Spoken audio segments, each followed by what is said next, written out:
J'ai la chance d'avoir la formation one man de départ. D'accord. J'ai commencé par seul en scène, mais à 20 ans, soit dans la rue, soit dans des petits théâtres, mais des choses que j'écrivais pas vraiment, que je racontais le soir, et puis le lendemain j'allais essayer pour voir ce que ça pouvait donner, mais c'était jeune.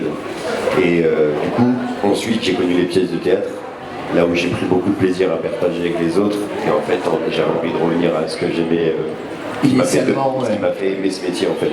Et voilà, puis j'aime bien les deux au final. Oui, je comprends bien. Le métier finalement elle-même, c'est je dirais la manière d'aborder qui peut être peut-être un petit peu différente. Ouais. Mais le passage théâtre a été bénéfique puisqu'on s'en sert aujourd'hui dans ce qu'on fait tout seul. Oui, complètement. Vous êtes auteur de ce spectacle? Je suis auteur aussi avec deux autres personnes, Patrick Champré et Romain Barreda. D'accord. D'ailleurs, Romain va jouer ma place les mardis de relâche. D'accord, voilà. Oui, donc vous partagez le même spectacle à deux. Pas le même spectacle, il va faire le sien. Ah d'accord, pardon, je pensais que vous étiez deux sur le même. Non, lui il fait le sien, vous partagez. Le mardi, et les deux mardis où je suis pas là. Voilà. Bon, je le disais tout à l'heure, dans ce spectacle-là, vous me dites que vous avez rencontré Dieu. Ouais, j'ai eu cette chance. Qu'est-ce qui s'est passé?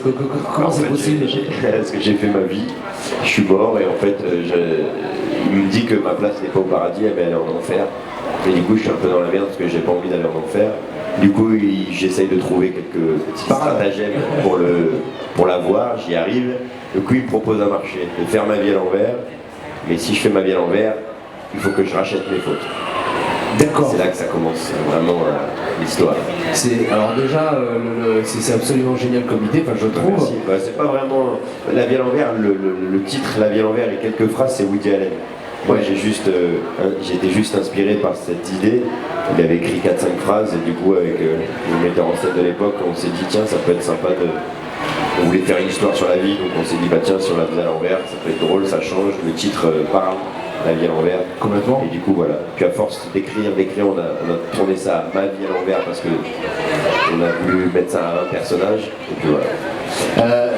Justement, on parlait de personnages. Dans ce spectacle-là, il y a un seul personnage qui est celui le vôtre. Il n'y a pas plusieurs personnages. Je joue Dieu. Je joue le personnage de Dieu. Ça fait bizarre. J'aurais dit. Non mais je ne sais pas s'il écoute, mais bon, sait-on jamais. Mais le personnage de Dieu en tout cas. Et après, c'est que des personnages qui sont moi, mais à différentes époques. D'accord. Voilà, de la maison de retraite à l'adolescence, au divorcé, au gamin. Alors là, je vous écoute dire ça, et je ne vais pas m'empêcher de penser au boulot de l'acteur, parce que c'est vrai que quand on pense, inévitablement, quand on pense au seul en scène, on a cette image du stand-up, de celui qui raconte.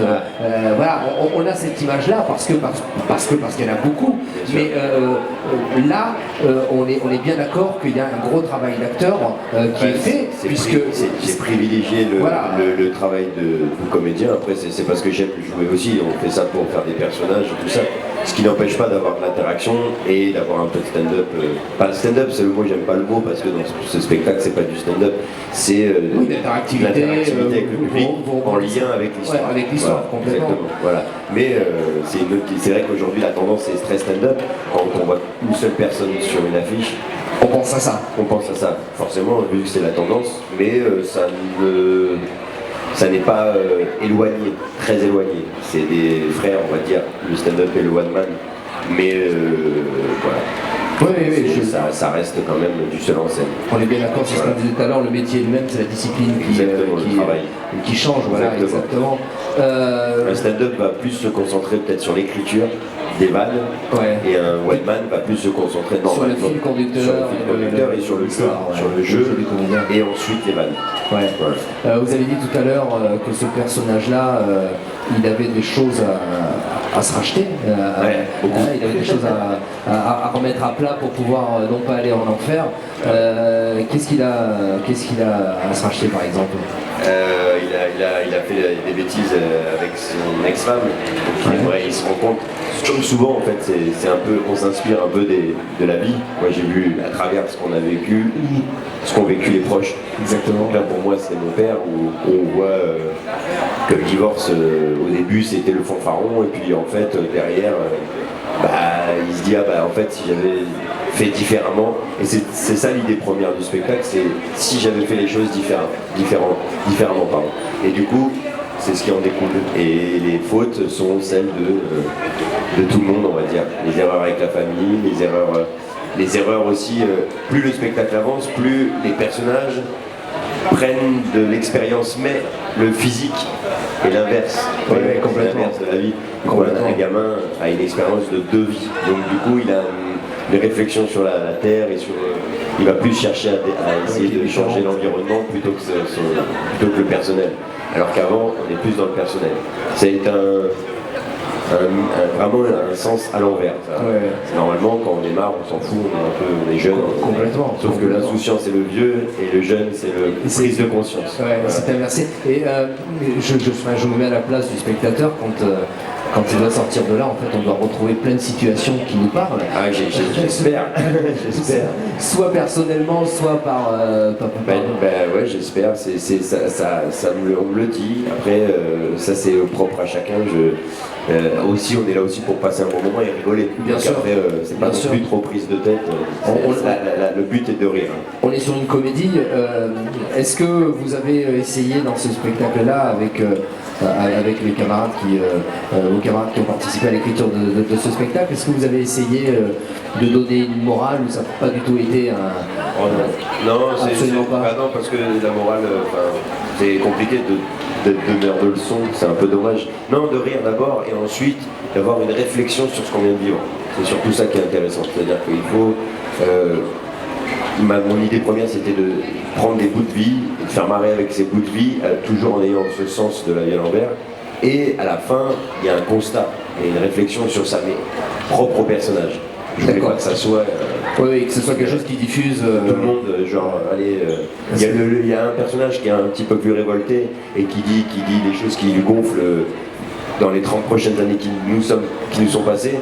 Mais forcément, en termes de public, le public se dit, bah oui, c'est une constatation des galères qu'on a depuis 30 ans. Forcément. Et il parle à son principal, il a 8 ans, et il parle au principal de l'école, et il lui dit qu'il vient du futur, donc il sait ce qui va se passer. Donc il donne des petites astuces.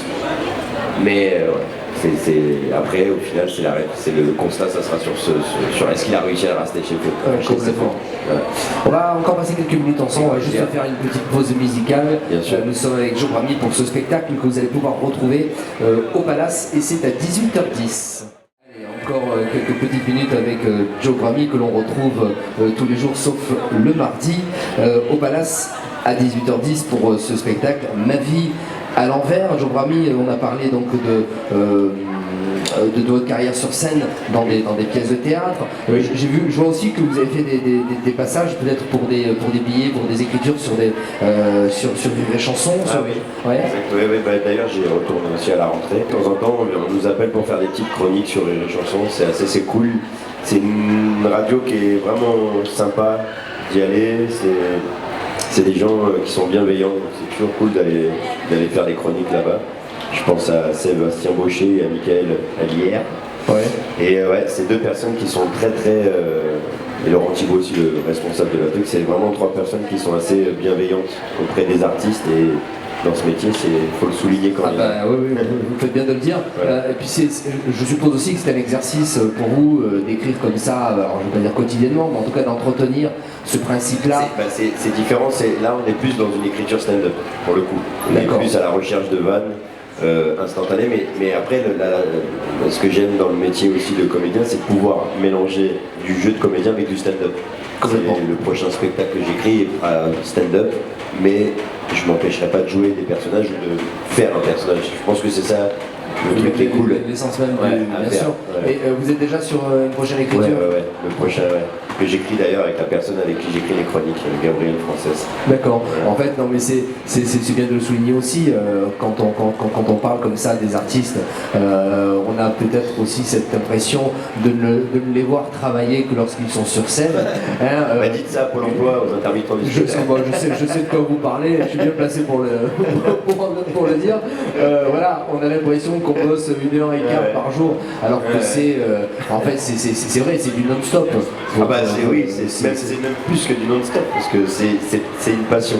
Alors je souhaite à chaque personne au monde de vivre de sa passion, et la France Et est un assez beau pays pour nous permettre de faire ça, même s'ils souhaitent certains de nous tuer. Mais non, mais c'est parce que c'est toujours pareil, c'est typiquement français, j'ai envie de dire, quand on vit des choses bien, les autres, c'est comme ça. Aux États-Unis, c'est l'opposé. Différent, bien sûr. Ils n'ont pas le même mode de fonctionnement. Exactement aussi. Voilà. Donc, tout est défendable et tout est critiquable. Donc c'est compliqué, mais en tout cas, on est bien d'accord. Si on pouvait leur dire un mot, c'est que non, c'est un travail qui, même plus que tous les jours, puisque c'est vraiment, on dort avec, on se lève avec, on mange avec, on pense qu'à ça, on vit qu'avec ça. Ça empathie surtout sur la vie de famille, sur tout, parce que du coup on se concentre tellement là-dessus que tout le reste on passe un peu en second plan. Je retrouve absolument ce que vous dites là.